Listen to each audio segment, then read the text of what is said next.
Hello, hello. Welcome to another exciting, suspenseful episode of A Slightly Unqualified. We got the dynamic duo of Sir Medicus and yours truly, the idiot, Andrew. Thanks for joining us tonight. We got an exciting show tonight. We're going to talk about some really, really exciting stuff. I know for me, I got some cool things to bring up. Matt, tell me a little bit about your week. Was it as good as mine? Well, work was pretty good, so that's good. Sun's been pretty good, so that's good. Mm-hmm. I have no complaints. I got to see Spider-Man, I think on Tuesday or Monday, one of those 2 days. It was elite level. We'll get Mm-hmm. to it, but that was like the highlight of my week, obviously. Mm-hmm. The low light of my week, I did watch the season finale of the show of Ted Lasso. Mm-hmm. Rest in peace to that show. They are saying spin-offs might happen. They'd be dumb not to. But Ted Lasso has ended. It's My heart's over. broken. Time to find something new. I'm sure you'll find something and you'll tell us what to watch. So let's get into it. Let's not waste any time. We got a few topics that we're gonna start before we get to Across the Spiderverse. We're gonna save that for the end with heavy spoilers. Already throwing that out there. Got a lot to unpack. Heavy. But let's talk about a little announcement from a big company called Apple. So this Monday, I think it was Monday, right? Yeah, Monday they released the new Apple announced, gave us a little teaser of the AR VR. What are they calling it again? It's an AR device. Yeah, but what's the Apple name for it? Something Pro. Oh, I think Apple Vision Pro. Yeah, Vision Pro. I think that's the one. So, did you watch any of the keynote? Yeah, that was like an extra hour long. This one, obvious reasons. But yeah, I watch every keynote. Not only is it just interesting for me, but my job requires me now to pay attention to new tech stuff every time it's announced. So yeah, so I have to make sure I look at all that stuff. So yeah, I watch the keynote. So, what are your initial thoughts of? And obviously, you're an avid VR gamer, experiencer. What are your thoughts? Well, let's just dive into it a little bit. I'm curious. The device looks good, like from a standpoint of like the technology that's in there, what it can do. Just the look of it, it looks nice. A little creepy when like you saw the person's eyes inside the goggles. Yeah. So that was like weird at first, but it looks uniquely Apple, right? It looks like if Apple didn't say anything and put this out, you would know this is an Apple device. It looks sleek. It looks nice. Probably going to feel great on the head. The battery pack thing being tethered to me isn't that big of a deal, especially when it's magnetic like that. It's going to make for ease of. There's no tangling, right? Right now, my Oculus, if I plug it in the way it is, I can get tangled. It doesn't pop out very easily. This one seems to be the opposite of that, where if I get tangled up, it just real quickly. So that's good. I have things to say about it, but my overall thoughts is it looks like a good device. But that's my initial thoughts. We'll dive into the deeper as you give your initial thoughts as well. Yeah, absolutely. So I also thought it was weird, and I don't know how realistic it's going to be for someone to be in a virtual or an augmented reality space, and somebody's going to come up and start talking to you, and you're going to be looking through those goggles. I feel like that's probably their biggest gimmick right now. I think it looks smaller than most other VR AR headsets. All of them. So it's the smallest one for sure. Yeah, so that's very appealing. You don't have that clunky thing. One of the other things that I thought was interesting is the actual backside of it. It looked like it was like a stretchy material that kind of like contours to your head versus just like the regular like strap. So I mean, no doubt Apple is very strategic when they enter a new market, and I'm sure they've done plenty of research, gone through plenty of designs to create this. Obviously, the big elephant in the room, it's $3,500. Like this is not your 300, 500, 600. This is not your entry level AR Yeah, VR. So definitely not. why do you think that is? Why are they going so high? I mean, that's like a high end MacBook Pro Mm-hmm. caliber price tag. Mm-hmm. That's a 55-inch OLED or 65-inch 4K Mm-hmm. quality television. So, okay, so let's get into a couple things. One, if you notice, there's no strap on top of the head, Mm-hmm. which means that they're so confident in its weight and its lightness that you won't even need that upper strap. That alone is going to feel, I just the feeling of it's going to feel not as tedious and heavy Mm-hmm. as most headsets. Obviously, it's much smaller. I think it is probably the smallest by far. Um, so getting into the tech side of this thing, which is where the price point really is the price point's difficult, right? Because it's unique, right? It has something no other headset has, Mm-hmm. which is the Apple ecosystem, right? The Mm-hmm. the things that make Apple so able to charge these prices is the fact that they can do things like integrate with your Mac or other Apple devices. Uh, in the keynote, there was a a showcase of a guy's MacBook open, and he just looks at it, and as soon as he looks at it, boom, it's on his screen. There's Mm-hmm. no like finicking. He just looks at it. They know it's a MacBook, and it's good to go.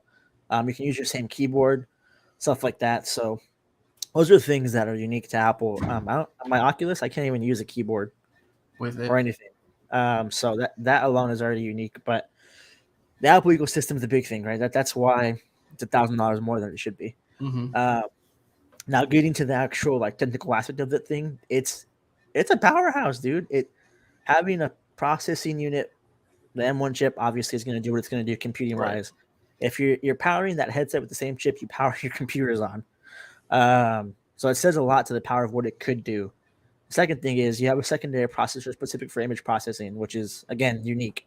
Mm-hmm. Um, so you have a dual processor. That alone is it's going to make it perform head and toes above the rest of the headsets. Um, I think the big thing, which is the big selling point for me, that like if I were to buy one, would be the reason why is because there's no controllers, there's nothing but the headset. Like Mm-hmm. it's supposed to be so advanced in eye tracking and hand tracking that it's doing what even Oculus can't do, which is be less constricted to other things, right? The hand tracking on my VR currently, it's not terrible, but it's not great. Mm-hmm. Yeah, it's good enough to like say this is cool for a second, but bad enough to say.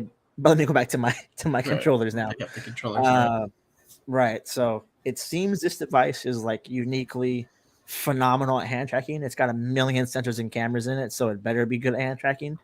Um, and then the eye tracking is what I hear is like the true game changer. Mm-hmm. From everyone that's put the headset on, there's no footage of it because Apple's really constricted like that. But everyone that's on YouTube that does these tech reviews has said the eye tracking is it's not even close to anything out there ever that they've ever seen in an AR VR headset.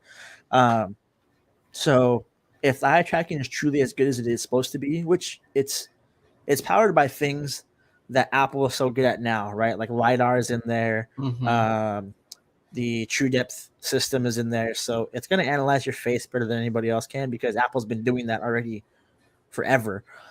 Um, the retinal unlock is really cool. Again, no other headset does that to where my eyes, which are Yeah. uniquely designed like your fingerprints are, your eyes are going to unlock the headset to your user.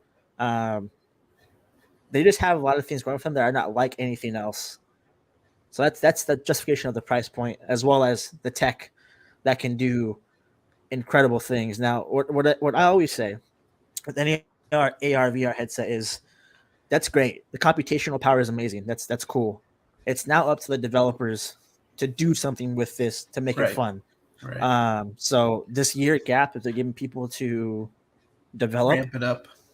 yeah, these first developers and these first consumers that use it are going to really dictate how Apple's going to continue this going forward, right? We could stay premium, and here's the reason why: these developers that are premium productivity developers, as well as high end level. Let's say Activision gets their first VR game now because it can be powered on this computational power. it's now head and heels above the rest, right? So it's this first run of it, like the first initial consumers and developers that do things with it are really going to drive home whether this becomes a more consumer friendly product later on. Like, this is called the Vision Pro at the end of the day, so there could be a Vision or a Vision Mm-hmm. SE at some point. But if it does well as it is now, with developers supporting it the way that I think they're going to, because it's Apple, um, this could be the premium device I was talking about last week, where this just does everything that a computer can do at some point. Um, the the thing for me is it's not a truly VR headset. I was gonna get It's to an AR that. headset. Yeah, Um, it seemed like now, they were heavily relying on the AR piece yeah, over the VR. Like they wanted to be like, look at it in real life, versus we're yeah, not in it to put you into a virtual space. yeah, yeah. So the AR part is cool. Don't get me wrong. Listen, to me, the best VR game you can have is one that takes your environment you're in and makes it the game. Mm-hmm. So if I could walk around my entire house shooting bad guys, because AR can do that and VR can't, I'm almost more on board with that than I am with a truly immersive experience of VR. Mm-hmm. Uh, Only because now every environment I'm in, this game can now be tailored to that. If I'm in a 10 by 10 open warehouse, which is pillars, that's a cool way to have like really cool games Mm-hmm. just with the pillars. But then if I'm at home with if I have 2 levels of stairs or whatever, and my game can kind of transform my objects around me into objects that are like real in the game, Mm-hmm. that to me is almost more enticing than me just like moving in a small 2 by 2 or 4 by 4 Fun. area. Yeah, I mean, if you Right. think of So it like in a gaming setting, that could be like a cool idea for someone to start a business where it's, hey, let's get 10 of these Vision Pros. Let's get a warehouse. Let's set up obstacles, and let's run a game where you're basically doing like virtual paintball, but it's like a first-person shooter. Like the possibilities are very very cool. yeah. Um Now the two big things for me where it comes in with this headset, where I'm like, $500 is a lot of money. You're tethered to something, number one, Mm-hmm. which you have to give and take. If I want a lighter headset, I have to take the heavy battery out of it. That's great. Okay, I'm okay with that. But the compromise is a 2 hour battery life, Yeah, which that's pretty. is not enough time. The entire presentation, you're showing people that work for 8 hours a day.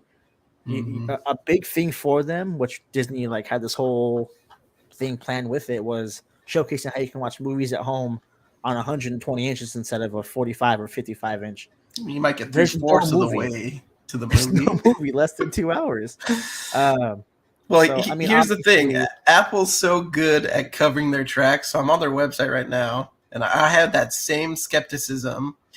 But what do they call it? They're so good with words. I almost hate it, but love it at the same time. Um, they call it. Oh shoot! Let me find it real quick. Where's the battery? Come on! How come I cannot find this right now? I literally just had it. Oh, here we go. So under their power section, they have the external battery supports up to 2 hours of use and all day use when plugged in. Of course, it's gonna be all day use when it's plugged in.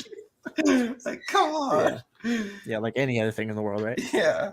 Um, that was the big thing for me, is you give me 2 hours of battery life, which again, I get it. Computational power, right? It can do incredible things. Right. There's also some things they didn't address, right? So there's vents on there. Is there fans?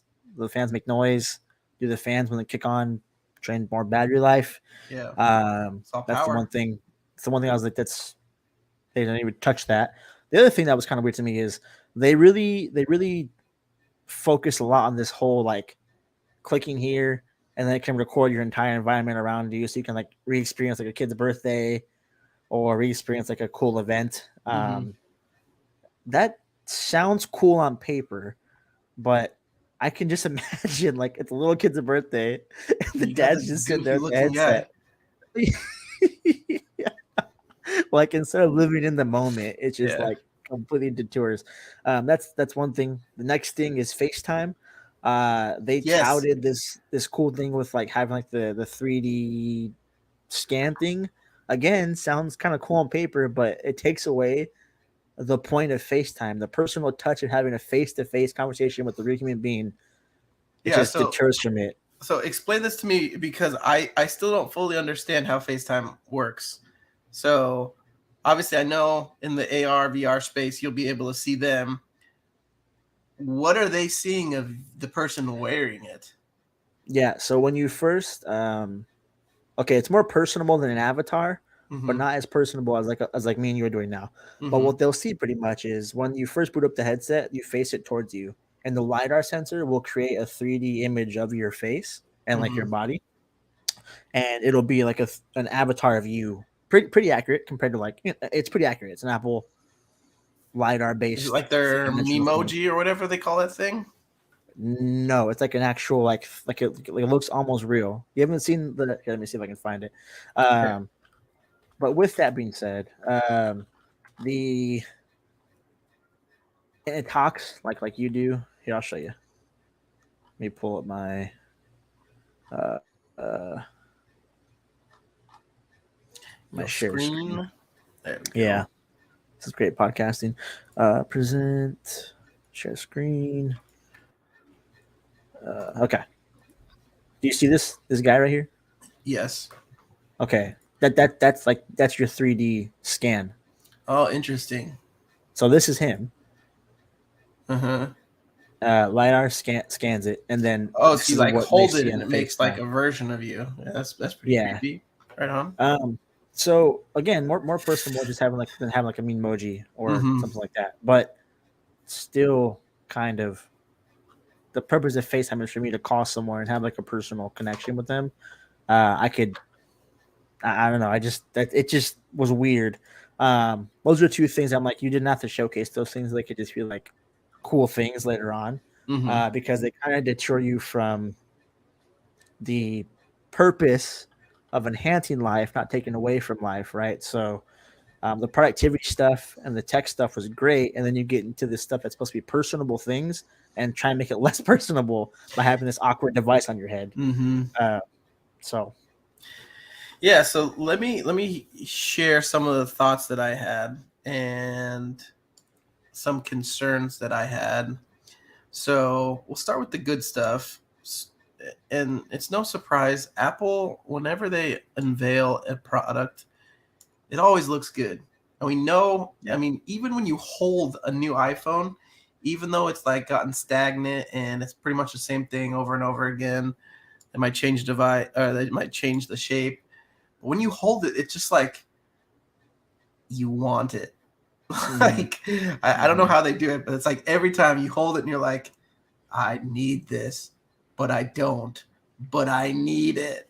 yeah, And so some of the things that I'm looking at, just kind of looking at it, is their design team is so good at keeping that Apple ecosystem so similar.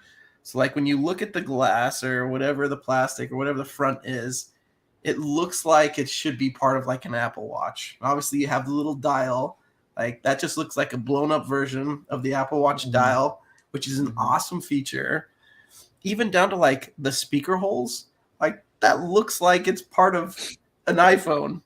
yeah, Um, Looking a little bit closer, like some of the material, it just looks so breathable versus like some of like I remember the first VRs that I tried on, they just were like you created your own atmosphere of heat and like you start to like form just moisture in there and yeah. Got pretty this I nasty. just yeah this I just look at it and it just looks like okay this is going to be breathable. This looks like it's something that you truly could wear for a long period of time without having to take it off and being like where's my bath towel, like Yeah, wipe it yeah, off. um So again, from a design standpoint, I think they nailed it. I think something that I don't know if you mentioned, but the spatial audio, like that's such mm-hmm. a cool thing. And I don't know, I didn't watch the keynote, so I don't know how much they touched on it. But if you've ever like heard the spatial audio, It's so cool when you're turning your head and like it Yeah. gives you that sense of really being present, whether you're listening to music. So I could see that as being like a very easy way to help create an environment, whether it's virtual or it's AR, of seeming more realistic. So that was really cool to me. Some of the stuff that I'm very skeptical of when it comes to like finger gestures, Mm-hmm. I'd have to see it to believe it. Like I see it on the little commercial thing, and I just don't Everyone think it's gonna that's work that way. Like, every YouTuber, every single one that tests this product was like, it just worked. I don't know how to explain it, but it was incredible. They said so. One of them said that it worked so well they were doing this, like like they were just like holding their finger like that because they were trying to mhm. scroll, and they like over time like put their finger together on accident and it clicked. And I was like, no way, dude. There's no way it's just like even if it's not That intentional. could, But everyone that I've seen has been like, this has been it's like perfectly responsive. yeah. So again, there's not much that I'm skeptical on that. That I would still have to like try it to really believe it. Again, Yeah. kind of coming back to the design and even like Vision OS, like because it's an AR space, Mm-hmm. adding even digital shadows to objects, like come on, man, that is like genius. Like how to create believability in an AR space by putting shadows of what you're looking at. Again, is it going to be buggy? Is it going to be kind of? We'll have to see. The other thing too that they're kind of boasting is it's more pixels than a 4K TV for each eye, which for me that's always been like a big downside of VR. Is I've never felt like it's that clear. Like I always am like, do I have my glasses on? Like I'm not sure. So again, do I think it's possible with Apple? Could they come in and take this whole genre by storm? Absolutely. But I think to your point, they have to have some really good developers. But Mm-hmm. also from like a gaming standpoint, or like I didn't get that vibe. Like I got more of like do your Apple ecosystem. It's because they don't know, right? They can't promise something that developers haven't done yet. Mm-hmm, So this first year is going to be imperative.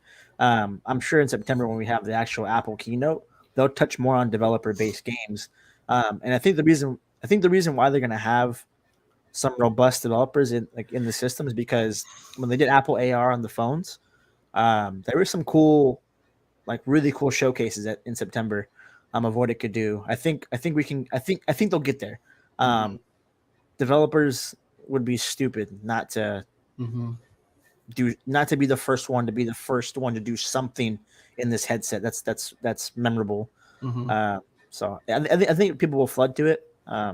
It's in To your point of like what you said about investing into it and like designing games. 10 headsets at $3,500 is it's a big investment to ask Mm-hmm. for. But They could pull it off.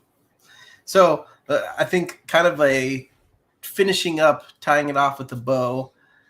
What does this mean for like Meta? Some of these other, like, is this something that they should be concerned about, or no, say you're a developer for specifically Meta? Is this something like, ooh, this is good for the scene? Like it's causing more competition, which is only going to breed better consumer products? Or is this, hey, I need to jump ship and start working on the Apple side of it and forget about Meta? yeah, I think you'll see a lot of cross development for non-native studios. So I think that won't be a problem with people jumping ship. The major games that make the most money, they're independent anyway. Mm-hmm. And if not, the formula to success is there to just replicate it anyway. So games like The Climb, which is specific to Oculus, that's not difficult to make now because people can kind of see how it works. Um, I don't think Meta has a lot to worry about. And the reason why is because they have a premium headset device that's $1,500 cheaper. Mm-hmm. That's gonna be the competitive edge. No one's gonna beat Apple in a show off competition, so don't even try it. All you have to do is say, "Hey, mine's $1,000 less, and it can do similar things." Mm-hmm. And we already have But people Matt, making stuff for can it us. do this? I'm sure they could add eye tracking sensors in there to do the same thing. No, I'm Yes. talking Uh, about where I'm wearing it and you can look into my soul through Yeah, my I know. optical sockets. That's how they do it. It's eye tracking. It's not actually your physical face. No It's way. I essentially, thought. Is that part of your made up avatar person too? no, in real time, inside sensors and cameras, they're capturing this section of your face. So when you're talking to someone and they double tap or whatever, they're in real time. The camera is facing, like, facing them, Mm-hmm. and that's their actual expressions during the time. Um, So that means so there's a display, an outer display. yes, there's an outer OLED display. So the display you see on Interesting. the outside is OLED. I don't know why it's OLED, but it Why is. not? Why not? Um, so, but yeah, I think it's gonna breed good competition. Meta has Mm-hmm. nothing to worry about. The other little guys, HTC Vive, those guys, they have their place in the market, but they need to really shoot for those entry level devices now, Mm-hmm. and they need to, like, Double down. not even touch premium markets. So Yeah. How soon do you think it is before Apple makes some kind of announcement to not wear this device while you're driving?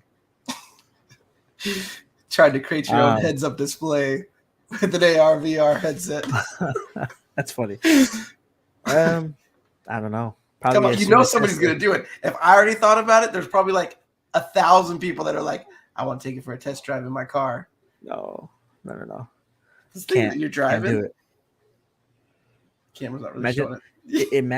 imagine like you're driving and someone's kind of like drive a little crazy, and you drive by them and they just turn their headset, it's just their eyes. None of that. Imagine you cut somebody off and they peel out in front of you and they're wearing the headset and drop the bird at you. Dude, I would just clap. I'd have to clap. Well played. Uh-huh, So they're uh-huh. flexing that $3,500 VR headset on you Yeah, too. in their Tesla. Uh-huh.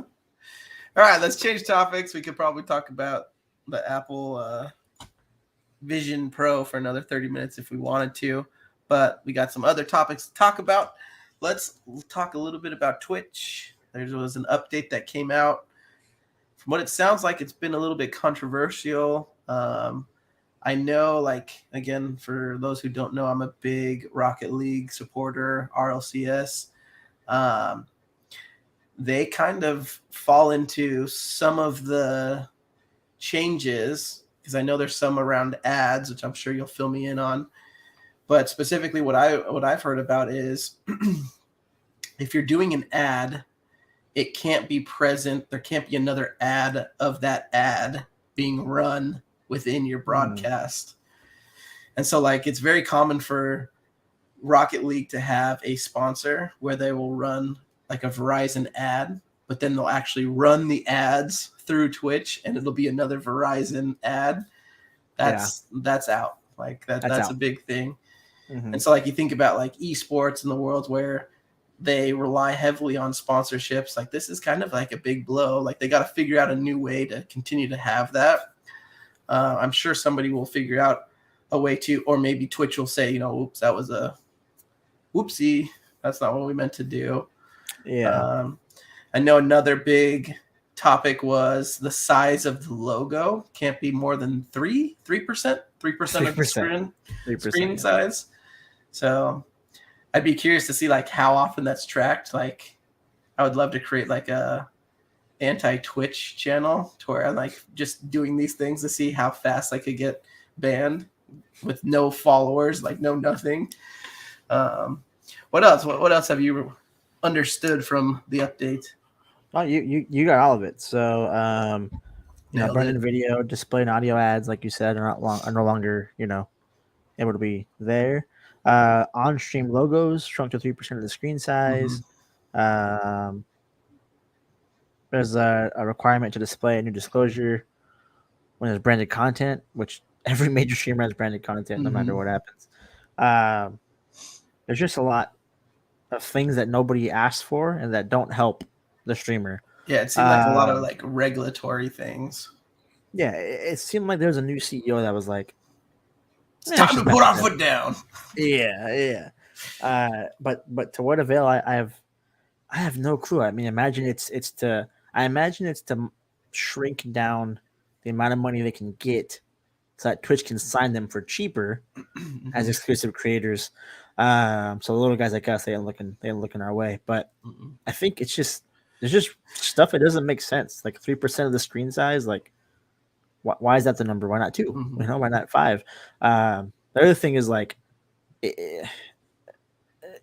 you're asking for loopholes in this system, right? Mm-hmm. If I'm a single streamer and I have branded content that I want to be bigger than 3%, I'm clicking this button right here.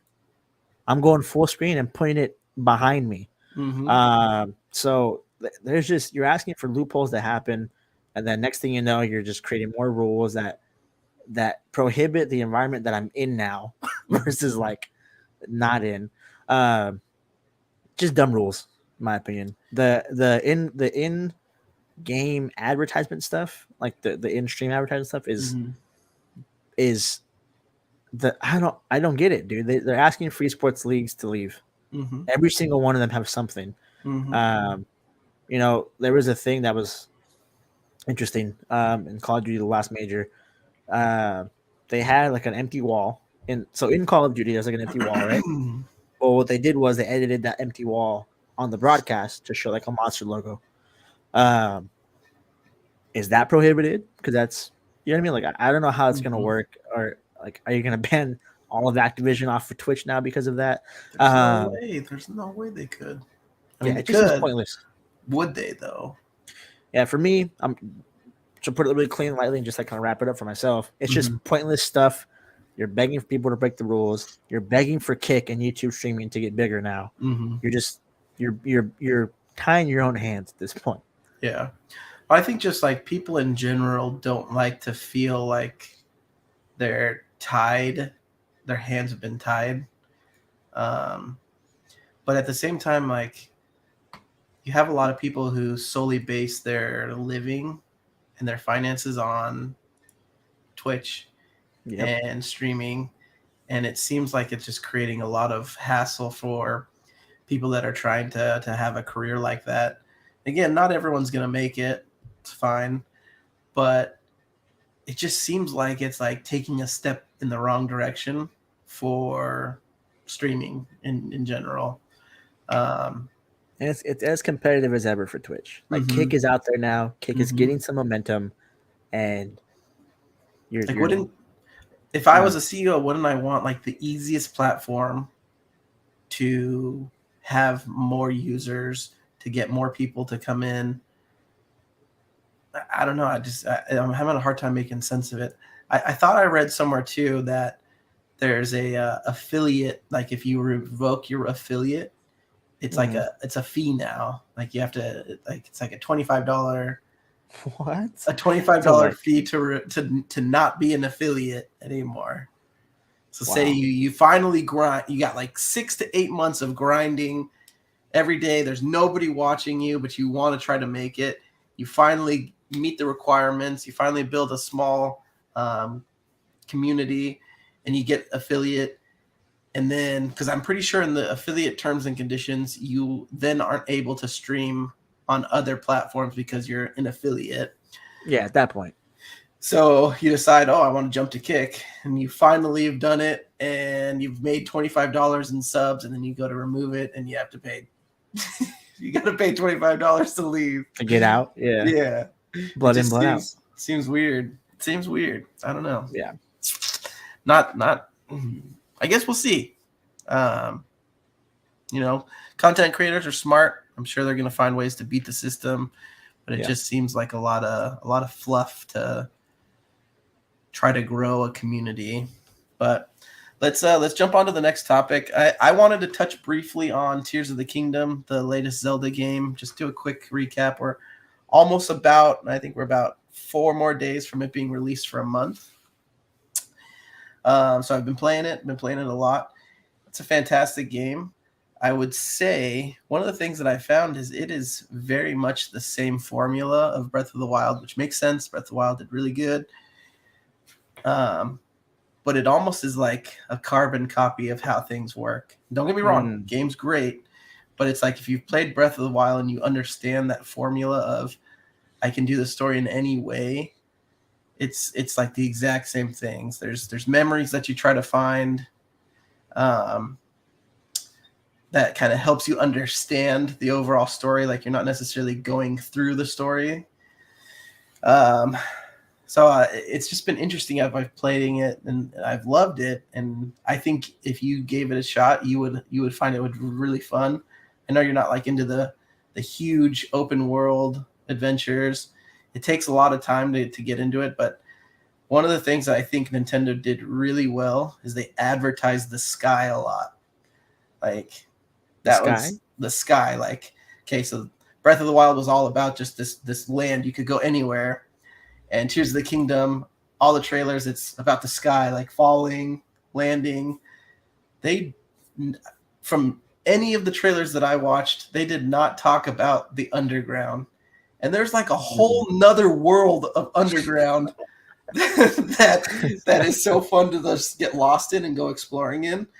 And to me, that's just been like one of the coolest things is when you go underground, it's literally like you starting a brand new game. Like thinking, like the closest thing I can think of is if in Minecraft when you get to the Nether, and it's like a complete different atmosphere. You have similar the Nether enemies, but they're different and they harm you in different ways.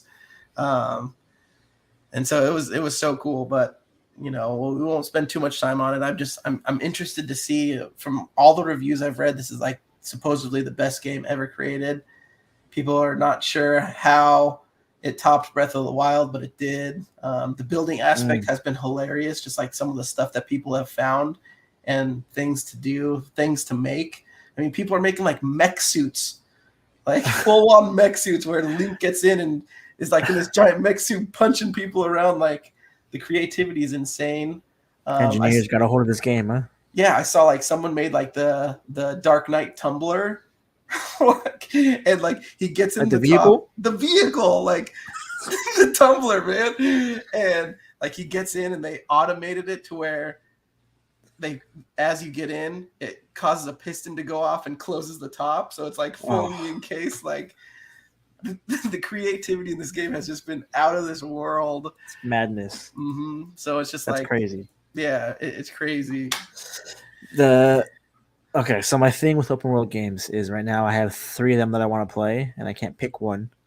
Therefore, I haven't played any of them. If that makes sense. So, Hogwarts Legacy obviously is one that I've been looking at.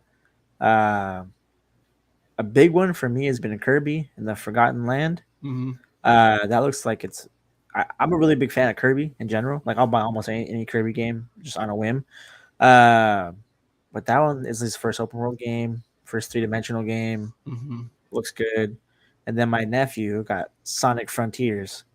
He's like going crazy about it. Yeah. And it just sounds fun to just run with Sonic in an open world environment. Then even on top of that, Breath of the Wild, high hopes I haven't played it yet. Yeah, I'll have to let you borrow my copy just so that you can experience like the cool thing about Breath of the Wild is you can play it any way you want. Like if you start in the game and you got 3 hearts and you want to go try to take on Calamity Ganon with 3 hearts, it's going to let you get there. If you do the story, it's going to help you take him out. But if you want to do it with 3 hearts, go ahead, try. You have that same kind of model with Tears of the Kingdom, to where it's if you want to go straight to, I'll say there's a couple things you have to do within Tears of the Kingdom to get certain events to happen, but for the most part, you can get it pretty quickly without moving through it. Doing too much. So awesome games. I've been having so much fun playing it. Again, I think one of the biggest things that they did like a spot on was they like didn't even touch that there's a whole nother kingdom underground. It was a pleasant surprise. Oh yeah. Like I was expecting, because like in past Zelda games, there's been like little holes that you go down to and they're like small. Like you go into one of these holes and it's like you have a whole nother kingdom of like the same amount of explorable size underground. and it's different because it's dark down there, so you have to figure out how to light things, Mm-hmm. and it just adds like a whole different atmosphere that again wasn't really showcased. So good job, Nintendo. All right, so let's get to the meat and potatoes of tonight's topic. We're gonna go heavy into Across the Spider-Verse. Spoilers. Spoilers ahead. Lots of spoilers. Yeah, like Lots. not holding back spoilers at this point. Yeah. But let me start. This isn't a spoiler if you're still around. Let me start by saying this is how I felt leaving the movie. I looked over and I was talking to my wife. We both went and saw it, and I said, "Okay, in my opinion, there's typically two ways that sequels go about.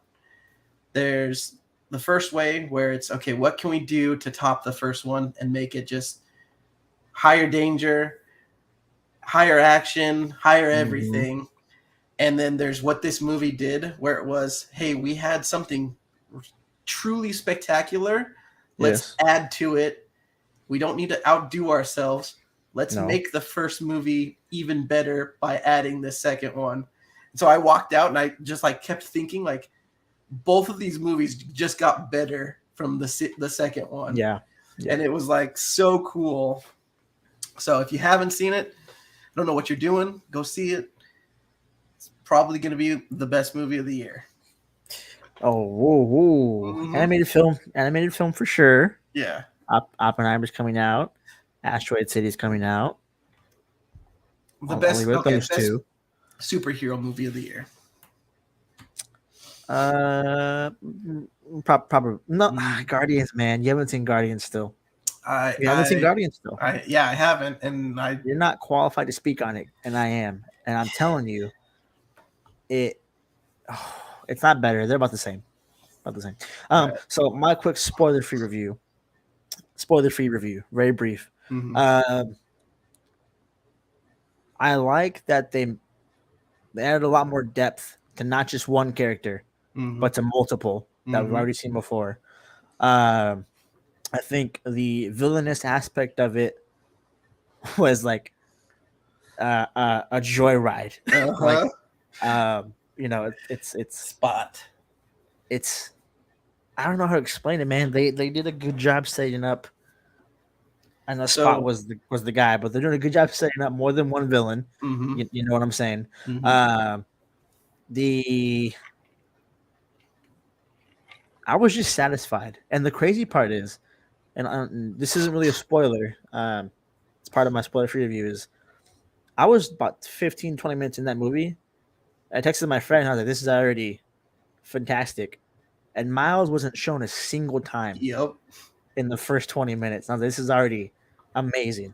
So again, going back to adding depth to characters that desperately needed it. Not to mention Miguel's theme, banger. Like when he comes out, it's really good. So we can probably get into spoilers now. So spoilers ahead. We can. I don't know how you want to handle this. There's a lot going on here, so I'm gonna let you.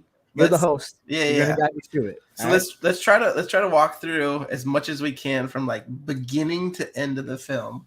Okay. So we'll kind of break this first part up into we'll call it Gwen's story. Yep. Because we get a little bit more of a backstory. We understand. We got like, and here's what I'm talking about. That this movie made the second one or the first one better. So in the first one, you understand that she loses Peter Parker, but you don't really understand how.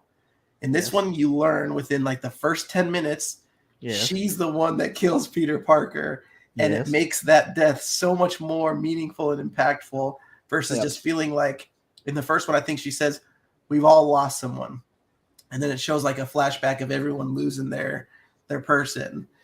And so we learned that not only is this Peter Parker, it's not her mentor, because I originally thought he was like her mentor, and she lost him that way in the first one. But he's her friend, like her best friend, one of her only friends, a family friend, and he wants to be like her and turns himself into the Lizard, and then she doesn't know and ends up killing him by mistake.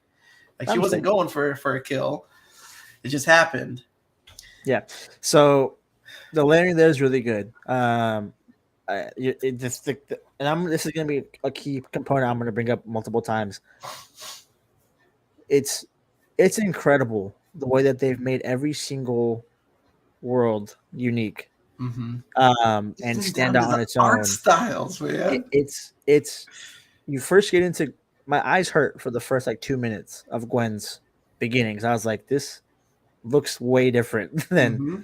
Miles's world, Yeah, it was like and then an the hues, water dude. painting. Yeah, like It's madness. But mm-hmm. the crazy part is like not only does it wasn't a theme that they forcefully fit for Gwen. It Mm-hmm. felt like Gwen are like looking back to the first film with that theme in mind. It Mm-hmm. feels like Gwen's already from that kind of world. Yep. So they didn't take this like forcibly. They didn't force this thing on her. It seemed like Gwen's always been a part of it, which was incredible. Um, obviously you get to Peter's death, and then the dad sees her over his dead body, Mm-hmm. and blames her for the death of Peter Parker. Right? It's the captain of every single uh, Spider-Man always blames him for Mm-hmm. whatever's going on, even down to Miles's. Mm-hmm. So her dad ended up being the captain, right? In this world, Connors never died.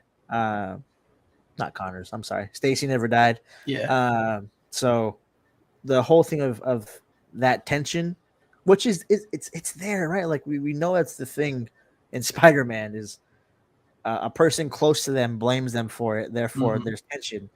I just didn't, for some reason, I didn't think it was going to be her dad. It was her dad. And then we get into her obviously like missing Miles and her wanting to be a Mm-hmm. part of something. But then they bring in, the Vulture. And as He's a soon weird as, vulture too. dude, as soon as you see him, again, it goes back to the art styles of how they did this. This ain't even right. He Mm-hmm. looks completely different. Mm-hmm. And Gwen notices it. It isn't like something that's like, whoa. Like it's a unique thing that they all notice.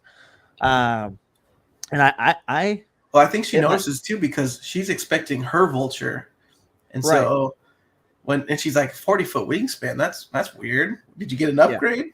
And Yeah. then you see like Paper Mario vulture Out of nowhere.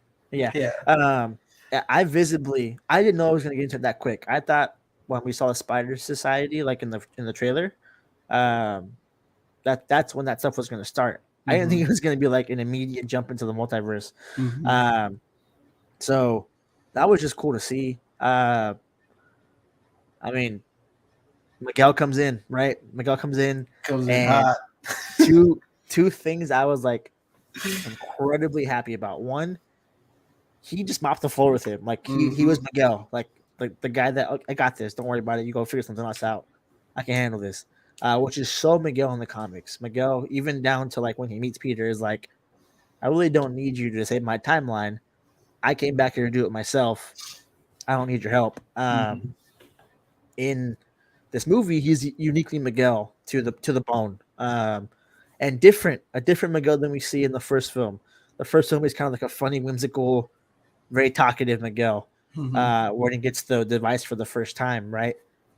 And this Miguel is kind of more broody, more dark, more Mm-hmm. serious.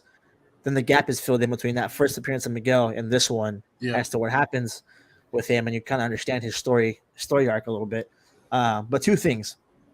One, immediately mentioned the fact that they broke it. Cleaning it up. They're cleaning up the multiverse. We have to do this because you guys, you Miles, and then broke it. Mm-hmm. Second thing, immediately 15, 20 minutes in, and don't even get me started on Doctor Strange and Spider-Man from Earth 199999. And I was like, they already are acknowledging the MCU, and Yep. we're not even 15 to 20 minutes into this film yet. I haven't seen Miles Morales once yet, and you've already mentioned Tom Holland's Spider-Man. I'm buckling up. I'm getting into this right now at this point. Yep. I'm drawing a blank on her name, but there's the other Spider Woman. Yeah, Jess. Jessica Drew. Yeah. Awesome supporting character too. She comes to bat for Spider Gwen, convinces Miguel that she can join this task force, and then ultimately she leaves her universe to come be a part of a small group of spider people that are Very fixing up. Yeah, very small, exclusive exclusive club. elite team. Yeah. Um, that are fixing up all this mess up or this hiccup that's happened from 1610 or 1610. So then we kind of transition and we get unless I'm missing anything. No, we jump into Miles after that. Yep, right into Miles. Yeah, and so Miles picks up. So I'm trying to remember if there's anything that happens right off the bat, but Real no, quick, it's did you pretty. the cool thing for me as a comic book nerd was when they introduced Miles again. So the books that they stacked up in the first film are still stacked. Uh-huh. It's And like they the introduced story Miles, continues. it stacks it on there, and it says issue number 2 now in the top left corner. And I'm like, this is just good small details that make this film Attention to so like detail. fun to watch. Uh-huh. Yeah. Yeah, and so then we catch up a little bit with Miles, and then we meet the comic relief, the villain. Hey, you see, you're the reason why he's becoming what he's becoming because he ain't no weekday villain. I Okay. know, but that's how it's presented. He is presented as a comic relief villain. As I was watching it, I haven't looked it up yet, but I'm pretty sure that's the voice from Jasper from Klaus. Um, Oh, it actually sounds very familiar. I think it's him. I haven't looked it I'm gonna up. look it up now. But that was like one of the things that I was like, oh man, I've heard that voice. My wife was like, isn't that? And I'm like, yeah, I'm pretty sure it is. But he is very much a new villain to where when he's introduced, he's It trying to. is indeed. It is He's from Klaus. Yes. Spot on there, my friend. Yeah. So when we're introduced to Spot, he's trying to figure out. As he's introduced, you don't really know if he's a villain or not. Again, it feels more like he's a comic relief. Like his first line, he's trying to rob an ATM. And he's like, okay, just put your hand through it and take the money. And so like you can tell he's like he doesn't have a grasp on his powers whatsoever. And then Miles comes in and they have like this scene where they're fighting and stuff. And I literally was laughing so hard. So his power is he's got these little spots on him that he can like reach through. He learns that he can use those spots to travel through dimensions. But I was laughing so hard because, again, when he's first introduced, he's kind of like a throwaway villain. Yeah. And he kicks his own butt. Literally. And it was literally so funny. And then Miles makes a quirky like little whip of, I think he just kicked his own butt. And it was so good. And then there's a lot through the movie. They're trying to tug at your heartstrings between the relationship between Miles and his parents, specifically like his dad. He has like this good long conversation with Spider-Man has a conversation with his dad about his son, and honestly, it was really good, and you could tell like Spider-Man like through his eye. He was starting to see like his dad's point of view. So with that, this okay.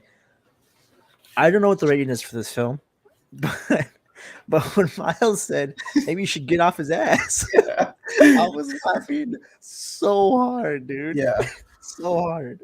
Mm-hmm.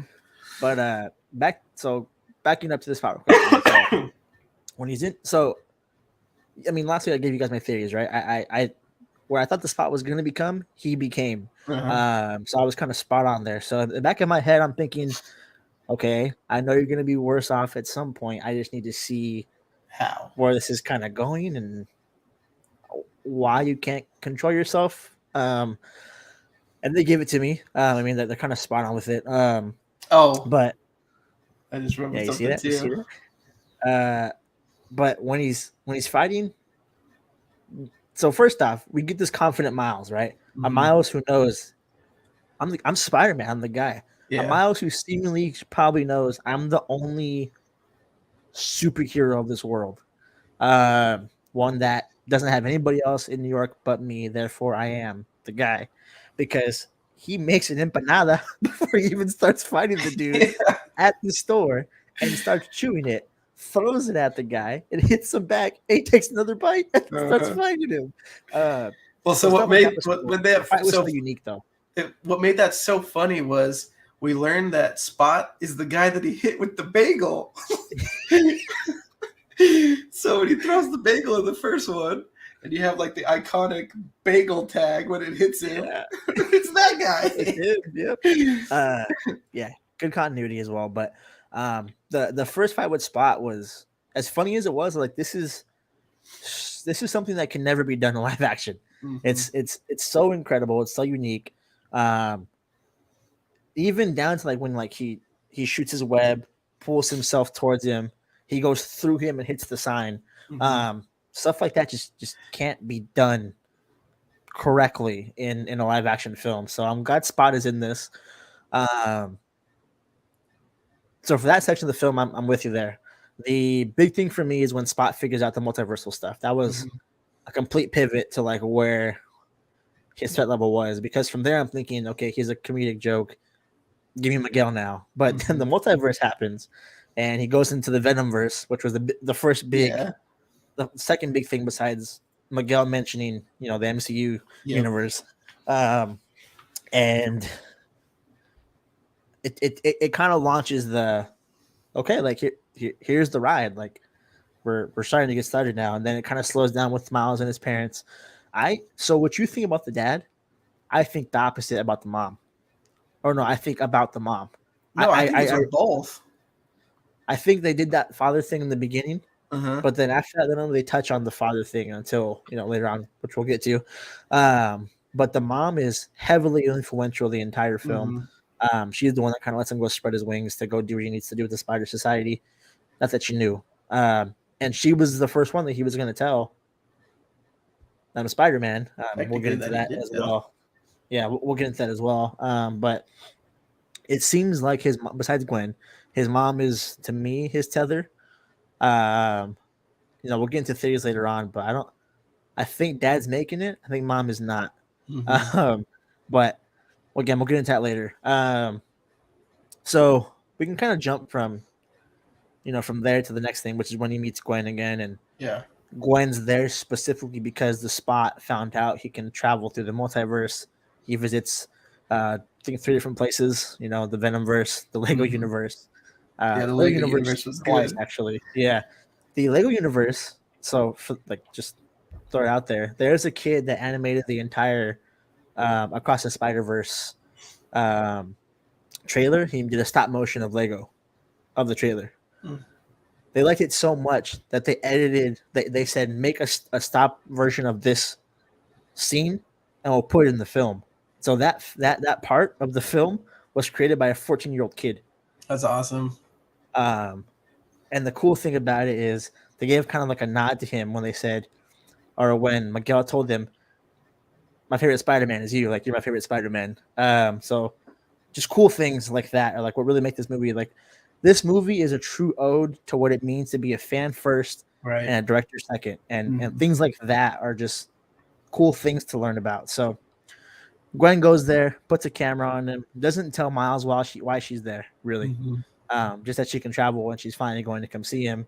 He obviously has his questions like, why haven't you seen me Why now? before?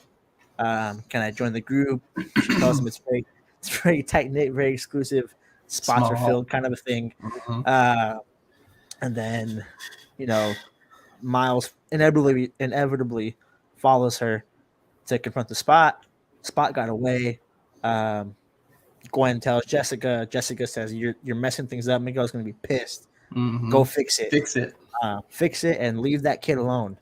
Whole time Miles is in his Visible uh, mode. visible mode.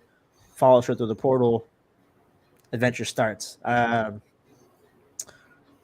don't want to say his name wrong, but Pritter, Pritar, Pritter, Pritter, the guy, the Yeah. Indian Spider-Man, Yeah. Indian Spider-Man, With the great uh, hair.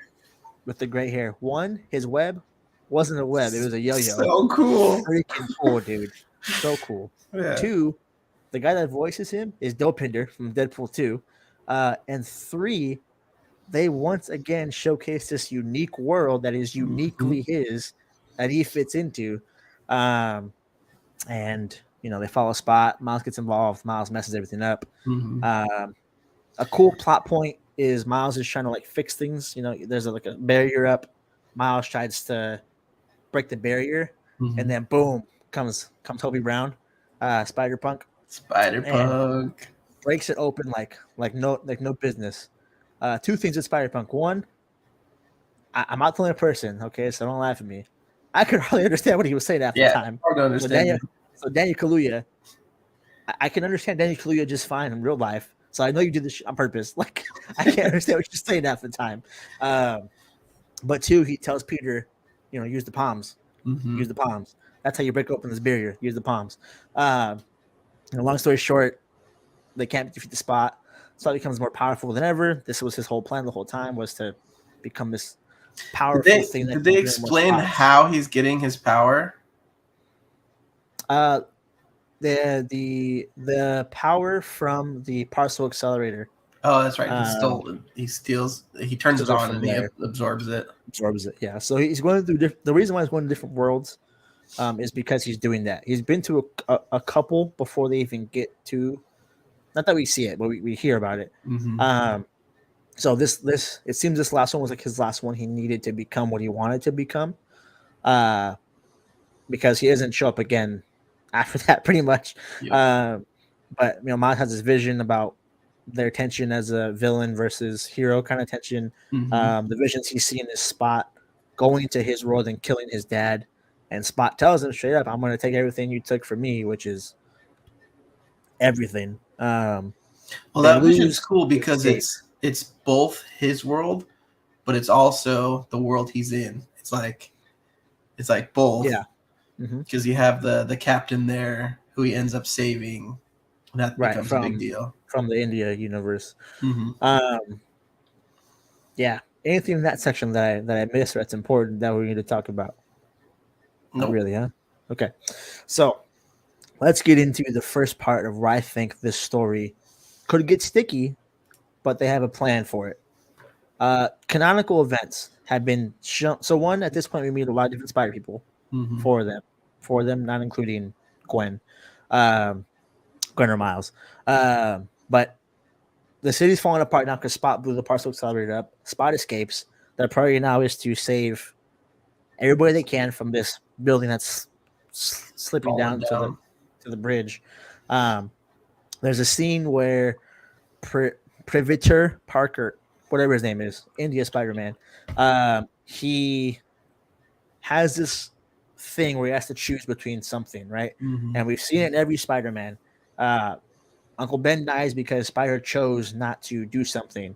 Mm-hmm. Um, Gwen dies because she chose to engage in the lizard. So Mm-hmm. there's a pivotal choice here where one person or the other dies, and it usually is the captain or chief of the police. Uh, India Spider-Man, he's in love with the chief's daughter. We've seen this before. Chief's daughter, chief dies Yep. because he She's had to his save Gwen. daughter instead of chief. Yeah, she's his Gwen. Um, Miles, who wasn't supposed to be there, is there. That's a very Mm-hmm. important caveat here to this whole thing. He is the only one of all of them who is not a part of the Spider Society and has no clue what it really is, other than he wants to join because it's a bunch of spider type people fighting. Traveling the multiverse. Yeah, that's all Miles knows. Um, Lila, who is the AI computer that connects all of them, I guess, Mm-hmm. the one that created the Goober or the Gizmo. Um, Gizmo. yeah, she pings in to Gwen, tells Gwen, "Hey, a canonical event's going on. Be careful with what happens." Uh, Canonical events have been explained now. It's obviously a pivotal point in a spider person's life to where they have to make a decision between saving someone and letting someone else die in their place, or Mm-hmm. vice versa. So, in this situation, he had to save his girlfriend from a bus or the captain from being crushed. He tries to do both. He can't do both. He saves the girl instead. Um, Miles interferes. Miles saves the captain. Mm-hmm. Gwen tries to stop him. Doesn't tell him why, but Miles ends up saving the captain. Canonical event has been altered. Yep. Um, we see what hasn't been said yet, but what I know it is, and they're going to say it at some point. We see an incursion happening where Mhm. the world has been eaten apart by its very fabric and space and reality around it. Again, they don't use the word incursion, but I've seen now 30 different incursions throughout different films. Mhm. This is an incursion. Um, and the Spy Society comes to try and clean it up best as they can. Um, so yeah, take it from there. I've spoken a lot. Yeah. So I'm pretty sure the next scene we go to the Spider-Verse. I don't know what it's called. This is where they all Spy hang out. Society. Yeah, Spider Society. It's And it's Spider-Man. It's Nueva Yorka. It's Spider-Man 2099's the world. yeah, his home. His home world. And we start to learn. Obviously, they bring Miles, and he finally meets Miguel, Mm-hmm. and we get a little hint at Miguel's vampire-ness. Yeah, well, even before then, in the Yeah, first fight, but we didn't mention it. yeah. I mean, they show his claws, but like you see like a little bit more at this point. They show his face. He pulls his mask off In the first fight or the second one? when he fights Vulture for the first time. When the helicopter's coming, he's about to Oh bite yeah, him, that's right. and That's right. then they catch him, and that's why Yeah, he stopped. Yeah, yeah. So then we start. Well, let me back up real quick. So the the canonical events, and again, this is why I say this movie makes the first movie better, is because they don't call them canonical events in the first movie, but when Spider-Man's talking to the original Spider team, and they're all talking about how we've all lost somebody. it's all of them. Yeah, Yeah, that's like the canonical event. And so you're starting to see like, okay, this is how it ties into the first one. mm-hmm. So all those events were their canonical events. And that's why it's so nice to see Gwen Stacy's story get brought up again, because it's just like planting the seed of, okay, this is what you saw in the first one. Here's how we're going to expand on it.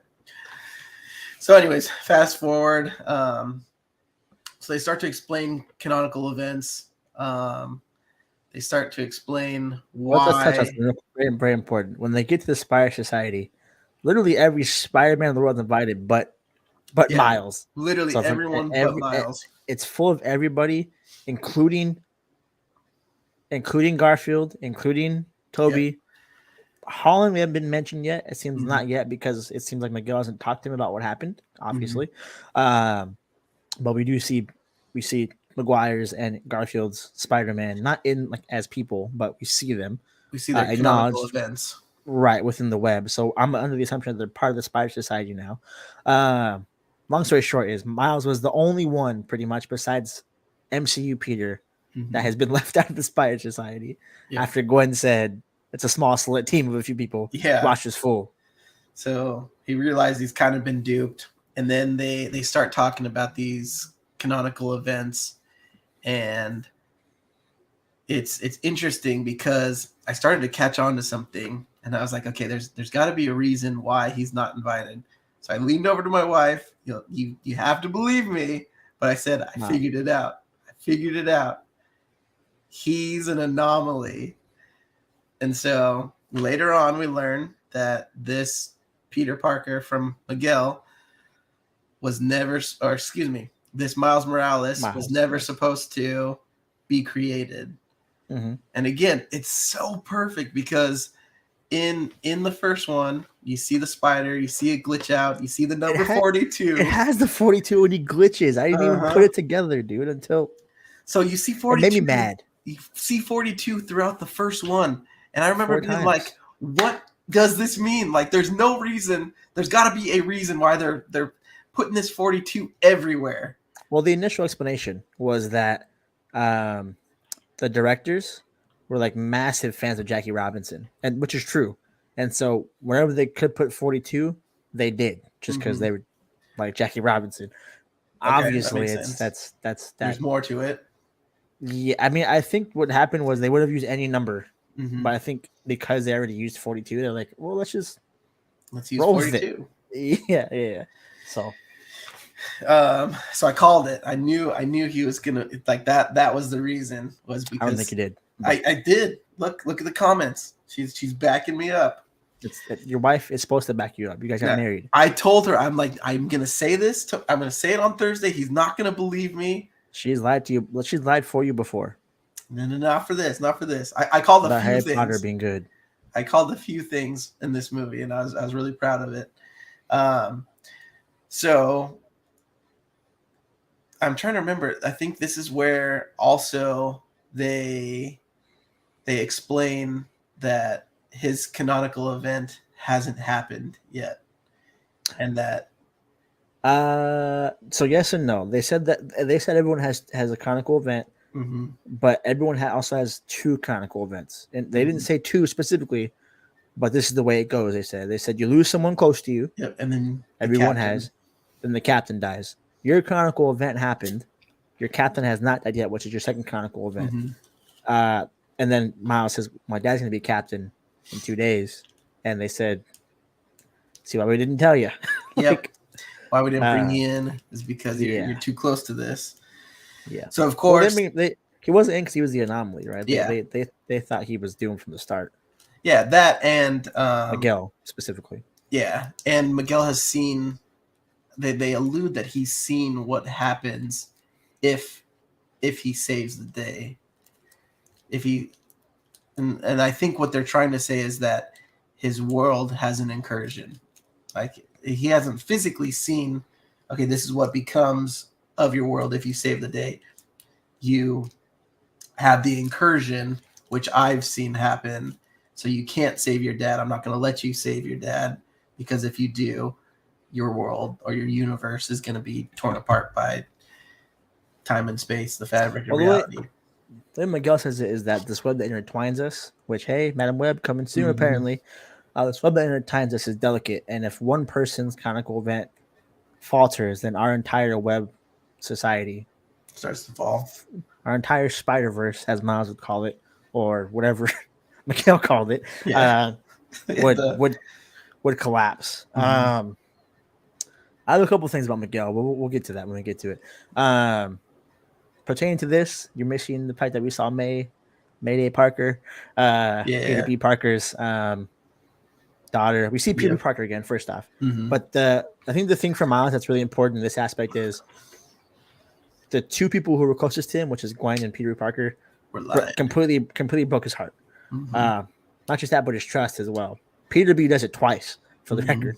I think the second one was by accident, but Nah, it man. happens. No, it was not an accident. But anyways, them two knew about the situation, the events are going to happen. They didn't tell Miles or even try to warn him, Mhm. and not just that, they try to keep it from him as well. Two things that are small details again. They're like, this is, man, looking back at it, this is amazing. Mhm. When Hobie Brown is telling Miles, don't join them unless you know what you're fighting. First off, just cool things to say, right? Super Mhm. rebellious, spider punk nature, Total but anarchist also move. total anarchist. But then also he's like saying something like, "Oh, this is useless," and grabbing parts off of things, and he's grabbing a bunch of parts, and he's telling. And Miles says, he says, "Miles, why do you want to join Spider Study? Oh, I want to watch." And as he's grabbing parts, he goes, "Just build your own watch." And then Yeah. we see later on the parts he grabbed were to build the watch for Gwen later Mhm. on in the film. Mhm. It's the small things. There wasn't like Kobe Brown left something there that like was a plot armor. He literally is pulling stuff together, showing Miles how to make a watch in real time, telling him make your own watch, and then made a watch to Yeah. give to Gwen. It's just the It's small things, man. it's that kind of storytelling to where, again, and I think we've talked about this a bunch of times, where a director and a writer aren't spoon feeding the audience. It's like, let them Right. figure it out. If it takes them 4, 5, 1,000 times of watching before you make that connection, that's on you. But like, I love the little hints that they plant and the way that they just interconnected everything. Yep. It's beautiful. Yeah. So then the chase happens. The chase was Awesome. the freaking coolest thing in the world. Spider-Man, plushly Spider-Man was going for people's heads. The little popsicle, the little ice cream man, Spider-Man was going everywhere. The Western, the Western Spider-Man, with the the horse. the horse, the old Spider-Man that was like from like the 90s, just like swinging in place Uh-huh. slowly. Um, every Spider-Man in the With the world we saw points. there. Yep, the points. And Points there's are one back. Spider-Man specifically that we didn't see that I think they're gonna save for the next film. That was Cosmic Spider-Man for obvious reasons. Mm-hmm. But the chase scene was the freaking coolest thing in the world. The director said that this specific chase scene was the reason why it took 4 years, because this scene alone took all 4 years. Mm-hmm. And dude, it's the quality's there. It's crazy. And again, to add to like why 4 years, one, it's a lot going on. You got to animate each person individually, Mm-hmm. but you have to animate each spider in its own Different style. styles. Yeah. Yeah, and it's prevalent in this chase scene even. Mm-hmm. Um, the thing to me that was impressive was one, Miles got away, right? Mm-hmm. Obviously, the guy, and it wasn't plot armor. He got his ass whooped a couple times, Mm-hmm. and he just happened to use what is unique to him, which is uh, Electrocution. his venom shock, and he got away. So But not only that, it was such a good callback to that scene where Miles takes his leap. And oh yeah, the break off the foot. yeah, and There's it was nowhere to cool. go. Yeah, Sorry, I shouldn't have said that. They jokes. yeah, it was awesome. And so just like all the callbacks and the part where he's doing his flips as he's falling down the train, like, oh man, it shows you how cool Miles is and just like how far he's come in just a year. Yeah. Like That's you have somebody Miles. who didn't Fast know, learner. who didn't know anything a year ago, and now he's taking on literally everybody. Everybody but Peter. Mm-hmm. You know, well, the Peter that we know. Anyways, that's also when he finds out, obviously, that Miguel tells him, "You're an anomaly. Mm-hmm. The spider was never supposed to bite you. You are the original anomaly." Yeah. So we'll fast forward. He escapes. Ben Riley. Which I was a little disappointed with Ben. Yeah, I can get into that too. But Ben Riley, Jessica Drew, and Miguel follow him to his world. Hold on. We got back up. So Miguel has a machine that dissects DNA. The DNA of the spider that bit you. Of the person. No, because they use it on villains too, to send them back to their time. So they just dissect their DNA and it sends them to their correct universe. So Peter gets away, goes back. He's able to dissect his DNA and then gets sent back to his universe. Yeah. So they follow him. They obviously know they're going to go for the dad. Miles gets home. Gwen gets banned. And then again, like we said before, when she gets banned back into her world, Hobie had stopped there and dropped off a watch for her. Yeah. Before she got there, so she got the watch. That wasn't really a big thing to me outside of like the touching father-daughter moment, which is again just the layer to Gwen's character. And the art style, like you had like the running paint, like to signify like her emotions. Oh, so good, so good. Yeah. So she is able to go to Miles' world as well. Fast forward past all the fluff, which is like them just like beat spies. Miles gets home. Miles tells his mom him is Spider-Man, reluctantly, obviously, and you see Gwen outside the window listening to what's happening. And then mom goes, who's Spider-Man? And then the thing there for me was I still didn't catch on. I was still like, you didn't catch on. No way. I was like, this mom is she's making a joke out of going, yeah. Because even Miles goes, "Mom, quit joking around. This is serious. I need to tell Dad." And then she goes, "Oh, now you're really acting crazy." Yeah. That's when I was like, "Whoa, wait a minute. Well, okay, there's something going on here." And then at the same time, him and Gwen realize they're not in the same place. He's in the wrong universe. So the spider bot sent him to Earth 42, which is where the spider was from that bit him. So I knew it when I saw her eyes. I'm like, she's got brown eyes. This one's got green eyes. So I leaned over my wife. I'm like, he got sent to 42. he got sent to where the spider bit him. But that wouldn't be different. The eye color would be different. That probably has to do more with the animation style of the universe versus like her actual eye color being different. No, she's got full on green eyes. Like it's not an art style. Like I think it's like a hint that it's not the same person because it's full. Like if you would go back and watch and you look at her eyes, you'll be like, those are green, and she's got brown eyes. The other thing for me too that I noticed, which I thought was an animation mistake, I didn't think it was like part of the plot, was his desk that was on this side was in the back left corner now of his room.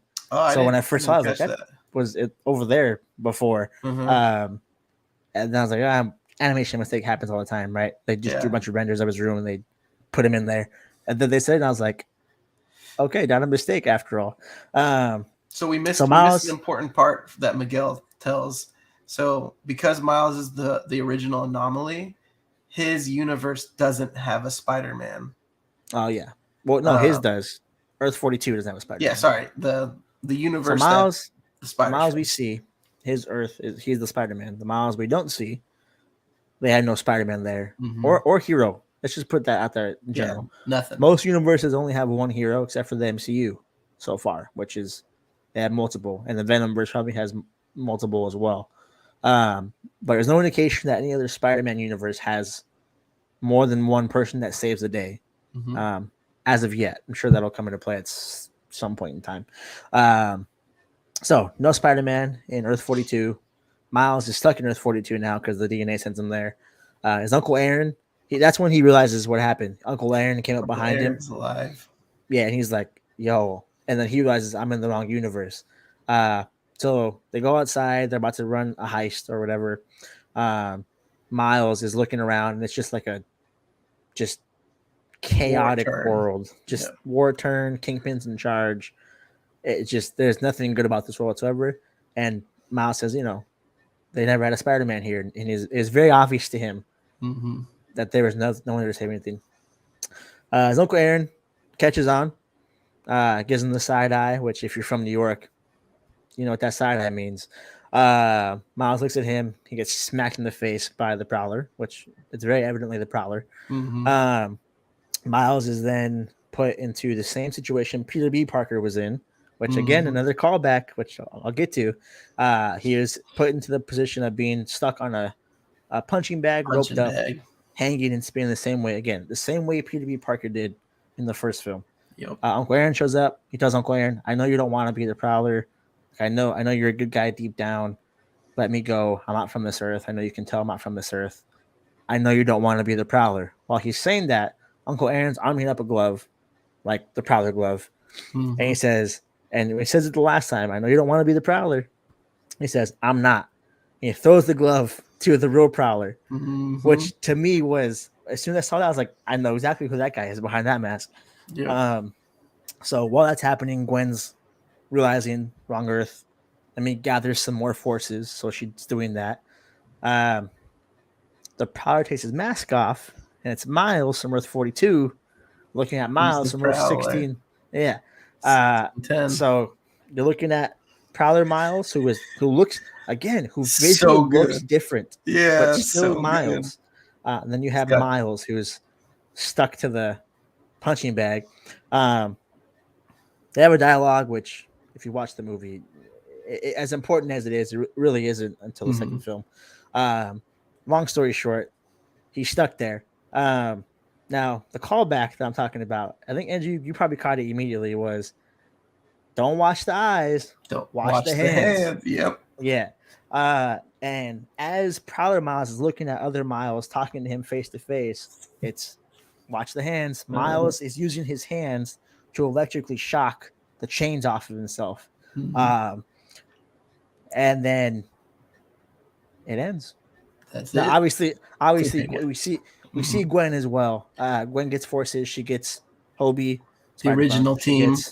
Original team, Penny, Spider-Ham, and Noir. And then she gets India Spider-Man role. Everyone Miles has been close to and touched and helped were there, including Peter B. Parker and Mayday. So they're standing up like in a portal, ready to go find Miles. And then Miles is doing this with his hands. And I usually keep track of time with these things. It's been about 2 hours. It's going to end here. I was so immersed that I was like, son of a, this movie's over. And Mhm. it ended with a to be continued scene. And I was like, you guys suck. I've never been so mad at any before in my life until this movie. Um, but honestly, 10 out of 10. I did not know how they're going to do better than the first one, but Yeah. they did, man. Hmm. Yeah, they truly knocked it out of the park. And like I said, like for me, I walked out and I was like, both movies just got better. Like Yeah. I'm the going to rewatch attention to the other one detail, tomorrow, I think. yeah, like the attention to detail that they did, like it wasn't like, oh, we had a really successful movie, now let's get money and create something where it's high stakes. It's, Mm-hmm. hey, we had an awesome story, let's make it even better. And like literally, like the first one got better in my opinion because of this movie. Like Yeah. it's such a unique thing to where it's not competing against itself. It's not like, hey, this movie has to be better. It's they paid its respects and they made that movie like that much cooler, which is awesome. It's to me, it was a true sequel. We haven't seen it in a long time where it seems like a unified story. Obviously, Hmm. the to be continued part in this one makes this next one unified. But at the end of the last one, had no It had a indication good beginning, middle, end. Like, there was no continuity that was going to mhm. happen. I thought this was going to be a completely original story, had nothing to do with the first movie whatsoever, and I was fooled. Wrong, So wrong. a couple things. Let's get into the theory stuff now, and like Okay. briefly as fast as we can because I don't know how much time we have left on the video. Uh, two things. One, Miguel is severely lost. Hmm. Severely lost. I think he's playing out of emotion. I think he lost everything twice, and it's really getting to him. Yep. And I think that he is wrong, dead wrong about what can happen when you save both things or people at the same time. That's the first thing. Second thing, Miles is not an anomaly. Hmm. You don't think Miles, he is? he is not. Miles was supposed to get bit. The reason why we know that is because guess what? It was part of his canonical event. If that Miles wasn't supposed to get bit, an incursion would have happened per the rules that Miguel has set.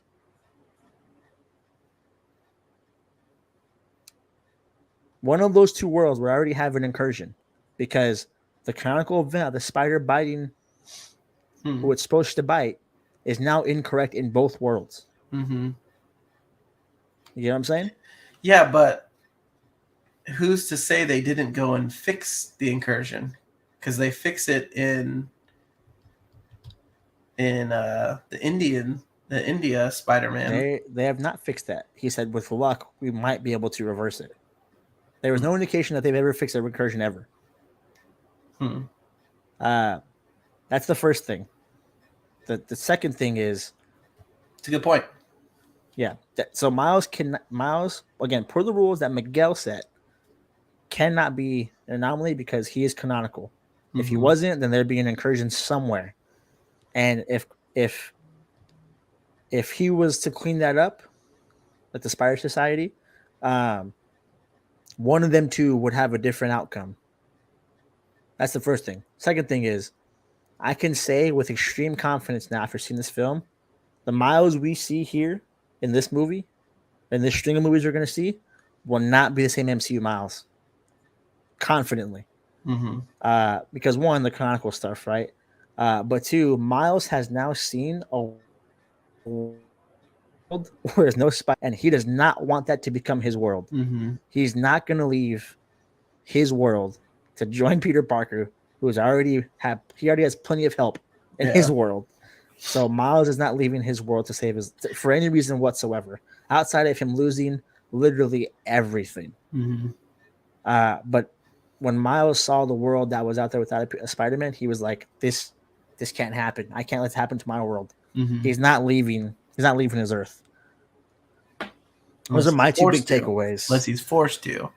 Unless he's forced to, but if you Um, force him out of it, it takes away from the draw of the whole Peter Miles dynamic. This Miles knows already what to do. There's no mhm. reason for Peter to be involved with Miles Yeah. if this Miles knows what to do already. The only thing that I was thinking that could be like an interesting bridge between like the MCU Miles or the MCU Peter and Miles would be if Spot wins and Miles is forced to have No Way Home, and then you have a bridge between that. Because if you think about like No Way Homes, like usually there's been some kind of reason why the movie is named why. I didn't feel like we had that with No Way Home, other than everyone forgets him. But he's not like his home is No, gone. the no way home part is there's no way for them to go home, like the villains, not Peter. Mm. Um, Never thought of it that but way. but even beyond that, so I can give you no reason why it's not going to be the same Miles. When Spot goes to the Venomverse, he does not change his state. He is still animated. Mm-hmm. And everybody, when they go to each other's universes, maintain their style. Mm-hmm. So Miles cannot come to the live action without without breaking some rules that they've already established, Yeah, I mean, which unless they makes do it it like unique. Who Framed Roger Rabbit style, which I don't. Which would be idiotic. Please do not do that. Please do not do that. And I want to see a permanent Miles in the MCU. I don't want to see a temporary one. Yeah. Trying to figure out what else I got. Yeah, in terms of other theories that I thought, I kind of disagree with you a little bit. I think it would be interesting to have a Miles Morales who is in charge of the Spider-Verse. Like they kind of hinted at that he names it better than Miguel. Therefore, he might know how to run it better than Miguel. But again, to your point, there would have to be a reason why. I think the reason why he could start to watch over is he doesn't want to see any more worlds war torn. And so he might create a task force to go help other spider people who are struggling. Yeah, I can see that happening. And I don't think he necessarily has to defeat Miguel. I think he just has to show him there's a better way and that there is a way to make it work. Yeah, to me, they team up at the end. To me, Spot just mops the floor with all this. I mean, we can see a part of the vision where Spot, like, there's a frame where, like, the whole entire Spider-Verse like dead at his feet. I think that happens in a sense, right? But I think him and Miguel end up uniting. There's not going to be a situation where him and Miguel clash anymore as the main protagonist or antagonist. But I think Miguel is going to maintain. I think with that being said, Miguel's going to have a change of heart and understand and maintain the Spider-Verse as Miles has shown it could be. Yeah. Yeah. But like if you think about it, like, man, we're set up with 3 to 4 different villains for this next one. You have Uncle Aaron and the Prowler, Miles Prowler. Yeah. You have Spot, and you have Miguel coming after him along with, his posse. And probably Ben Reilly. I imagine he comes back. They need to do something better with Ben Reilly. Like, come on.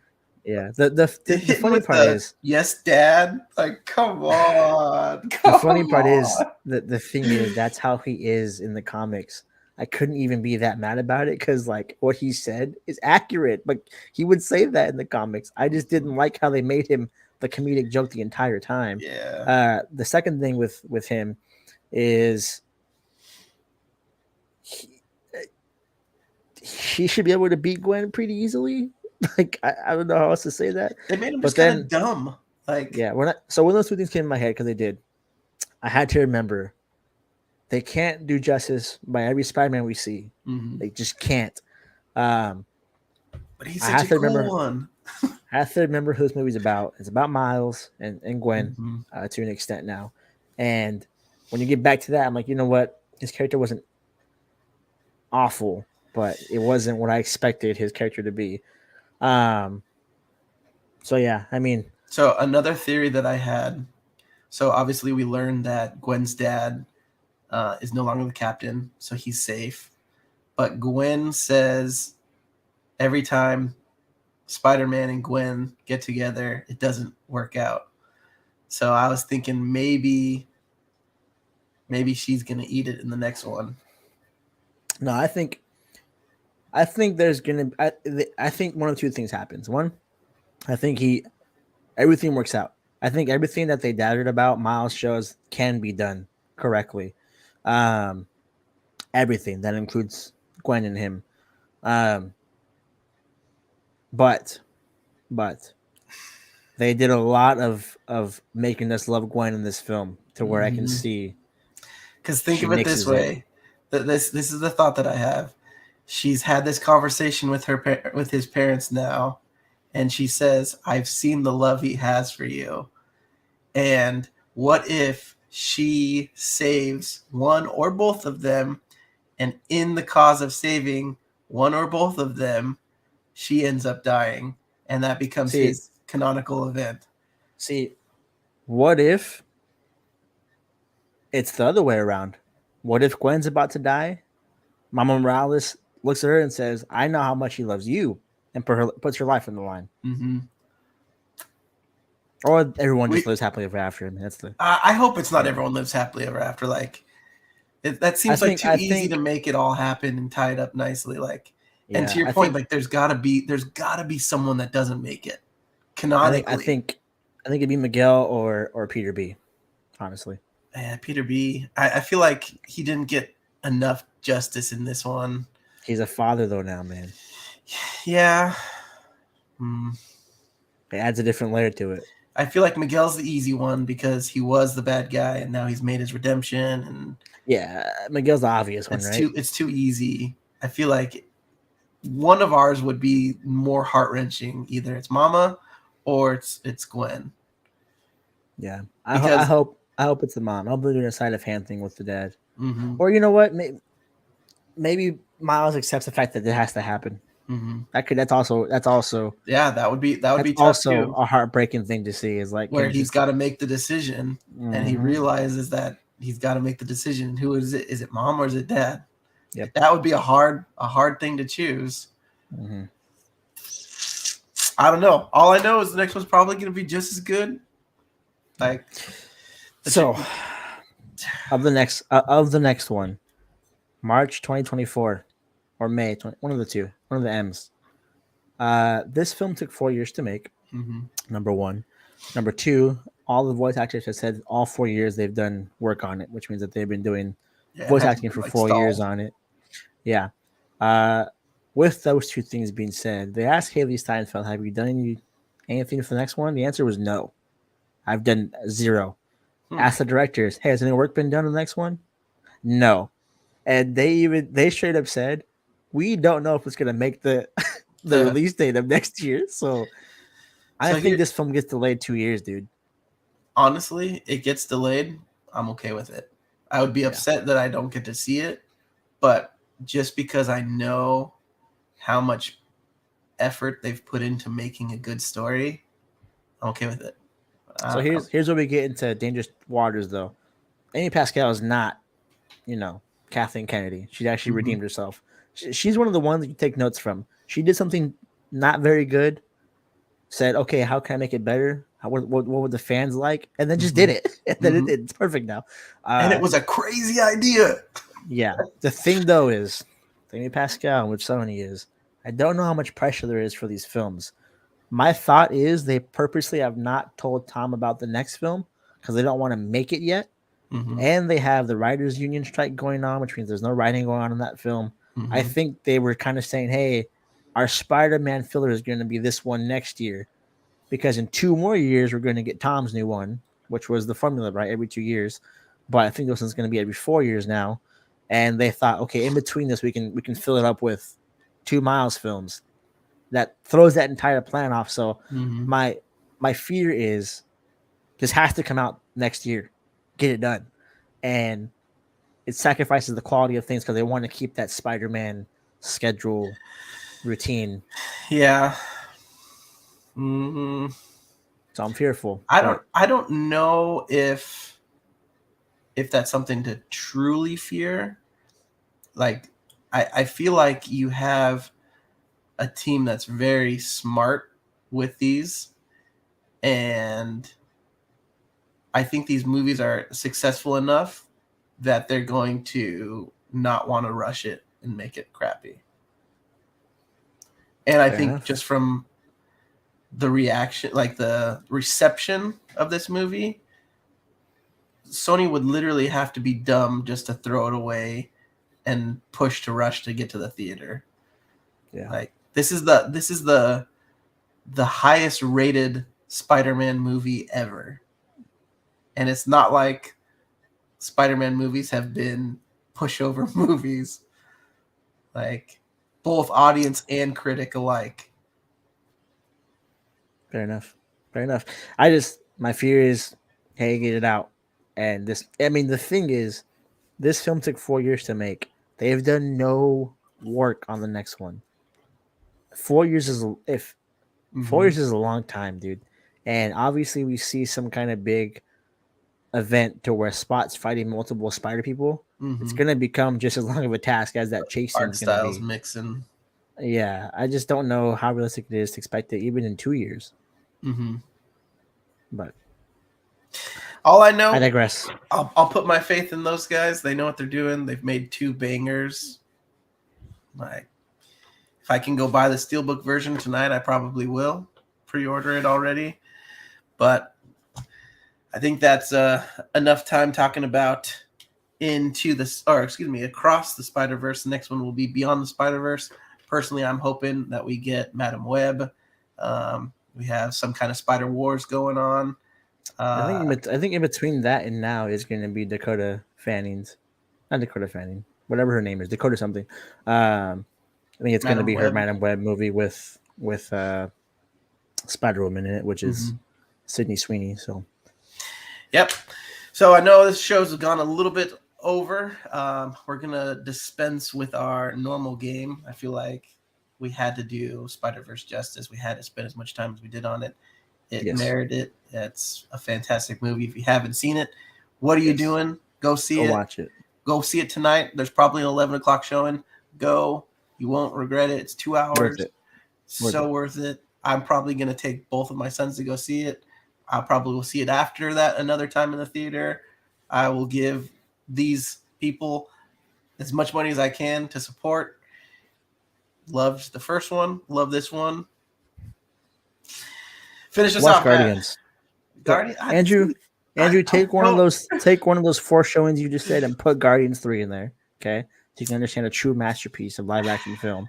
That's it. That's all I got. Spider-Man, man. You know me. I'm the biggest Spider-Man fan in the world. I had a thing that I was gonna do tonight, which was gonna rank all the Spider-Man suits. Can't get to it. Too much time talking about the freaking love of my life, which is this movie. So super excited. Makes me want to buy a PS5 and get Spider-Man 2.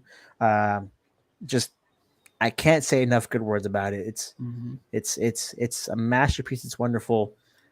Yeah. There literally, I could go on for another hour and talk about this movie. Like the comedy's there, the like weight and like the stakes aren't necessarily high, but they're heavy. They're heavy, specific to Miles, to where there's substance to it, where it's not just, oh, there's a bad guy who wants to destroy the universe. It's somebody's life is on the line, and is that worth multiple people, millions and billions of people dying? It's good. But on that note, we're going to finish our show. Make sure that you hit that follow button, hit the subscribe button on Twitch, check out our Instagram, and we will see you all next time. Adios.